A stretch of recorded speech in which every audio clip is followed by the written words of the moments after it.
Ayan, isang mapagpalang umaga mga kagot. Dito na naman tayo sa ating morning prayer. Basa po muna tayo ng salita ng Diyos dito sa Isaiah 43 verse 13. Sabi niya, "Ako ang Diyos sa mula't mula pa, ang nasa kamay ko'y hindi makukuha ng sinuman at walang makakahadlang sa aking ginagawa." Amen. Napakabuti ng Diyos, purihin ng Diyos sa kanyang mga salita. Dahil ang sabi niya pala dito, lubos na tayong magtiwala sa kanyang mga kagot dahil ang sabi niya, ang sinumang nasa kamay ko ay wala nang makakakuha at makakahadlang sa kanyang ginagawa. So, ibig sabihin, wag na po tayong mangamba dahil hawak na tayo ng Panginoon. Kung ikaw ay nagtiwala na hinahawakan ka na ng Panginoon, huwag ka na mag-alala. Wala nang makakakuha ng sino man sa kanyang kamay, mga kaagot. Kaya ipag-pray natin mga kaagot, yung mga ang lahat ng mga nasa kamay na ng Panginoon na hindi na makukuha ng sino man at walang makakahadlang ng kanyang gagawin o ginagawa sa ating buhay mga kaagot. Kaya pray na po tayo mga kaagot. Banal at dakilang Diyos amang makapangyarihan sa lahat. Lubos kami, Panginoon, naniniwala at nagtitiwala, Panginoon Lord Jesus, na Ikaw ang Diyos na makapangyarihan sa aming buhay. Diyos noon, ngayon at magpakailanman, na ang sabi mo, Panginoon, sa Isaiah 43, verse 13, Panginoon, ang sino mang mga nasa kamay mo ay hindi na makukuha ng sino man at walang makakahadlang sa iyong mga gagawin at ginagawa sa amin, Panginoon. Kaya Lord God, lubos namin ipinagkakatiwala ang aming mga buhay sa iyong mga kamay, Panginoon.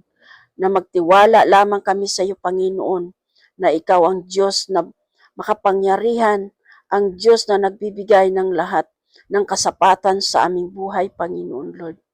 Kaya Lord God, patuloy kong idinudulog, dinadalangin ko sa iyo, Panginoon, na ang lahat ng nasa kamay mo, Panginoon, ay hindi na makukuha ng sino man, Panginoon, at walang makakahadlang sa iyong gagawin.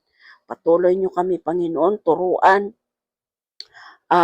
upang magawa namin ang anumang mga pamamaraan mo, Lord God, upang patuloy kaming humawak sa iyong mga kamay, Panginoon Lord Jesus, at patuloy ka naming itataas sa aming buhay, Panginoon. Hayaan mo, Panginoon, na magawa namin ito na mayroong kagalakan at mapayapang puso, Panginoon. At higit sa lahat, Lord, patuloy kaming manalig manampalataya sa iyo, Panginoon Lord Jesus. Dahil naniniwala at nagtitiwala lamang kami sa iyo, Panginoon, na hindi mo kami iiwan, hindi mo na kami pababayaan. Dahil pinanghahawakan namin ang iyong mga salita at pangako na nasa kamay mo na kami at wala nang makakadlang, wala nang makakakuha sa amin sa iyo, Panginoon. Salamat muli, Ama, sa umagang ito, sa oras na ito. Patuloy mong i-bless, Lord, ang lahat ng mga nasa kamay mo, Panginoon. Pagpalain mo, Panginoon, ang bawat buhay namin, lalo na, Lord God, ang iyong mga anak na lubos na niniwala at nagtitiwala sa iyong Panginoon kapangyarihan. Salamat muli, Ama, sa umagang ito, sa oras na ito, sa biyaya at pagpapala mo, Panginoon.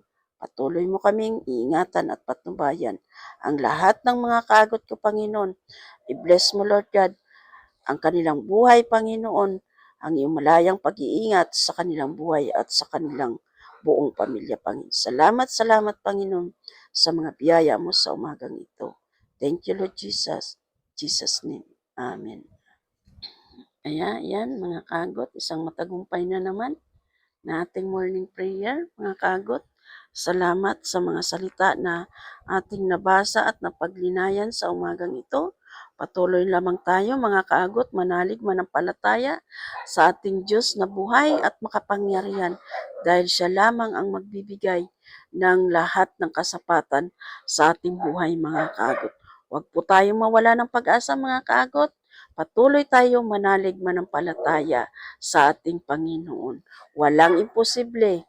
Ang lahat ng bagay ay ipagkaloob niya dahil nasa kamay na tayo ng ating Panginoon, mga kaagot. Salamat muli, mga kaagot. I love you with the love of the Lord.